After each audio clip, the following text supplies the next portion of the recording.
Well, I have to admit, I really thought that I was going to put the Pet Peeves series to bed. And I was having a conversation, and somewhere I've misplaced the note. I don't remember who it was. And I kind of had a little bit of a jokey reference to this topic, but they were really concerned about the lack of Winston in the courtroom scene in Ghostbusters 2. Where does Winston go? Is basically the oft-repeated fan cry. And I thought, that is a topic that deserves a little more merit to it. And so, yeah, I wanted to kind of get my thoughts wrapped around it. Story-wise, I think it's a huge misstep to show him there at the beginning and then not do anything with him. And I am aware that they addressed this in one of the comic books. I haven't actually read it, but to me, that just shows up more the failing of the storytelling within the film itself.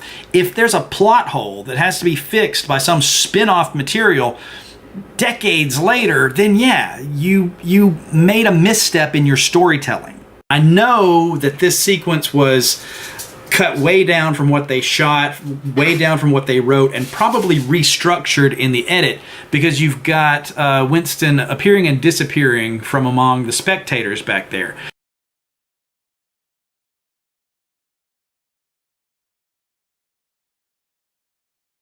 So maybe the courtroom scene was going to take place across, hours or days. Maybe there was an exit scene shot for him. There was, an appearance by Dana that was shot and got taken out.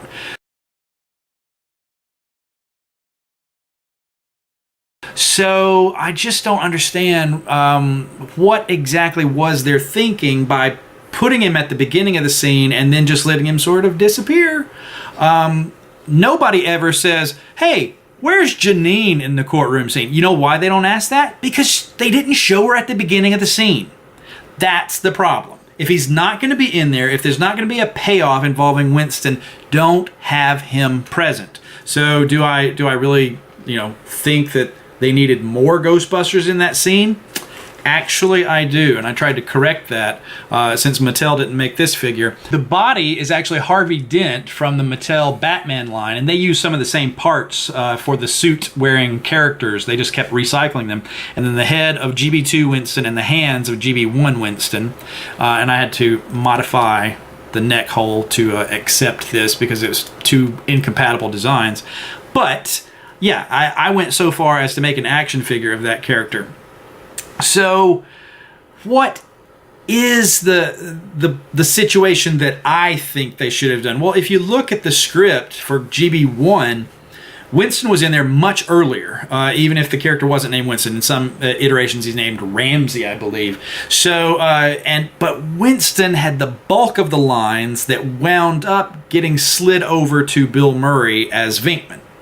And so this was when they thought maybe they could get like an Eddie Murphy for this part. And so they overwrote for Winston / Ramsey. And they made it a really big, great part. And then Ernie Hudson reads the script. Yes, I will do this movie. And then the part gets cut way down. But if you wanted to capture the flavor of what got taken out of GB1, that was the perfect spot to do it. That would have made GB2, the courtroom scene, slightly different from just being a rehash of events in the hotel in GB1. I mean, put Winston in the mix, have 4 Ghostbusters in there busting the Scoleri brothers, could have been something more and unique and different. Okay, so yes, I think he got short shrift on that. Either don't have him in there at all, or do something with him. So that's the Ghostbusters 2 pet peeve for Winston and the courtroom that I have. So thank you for watching.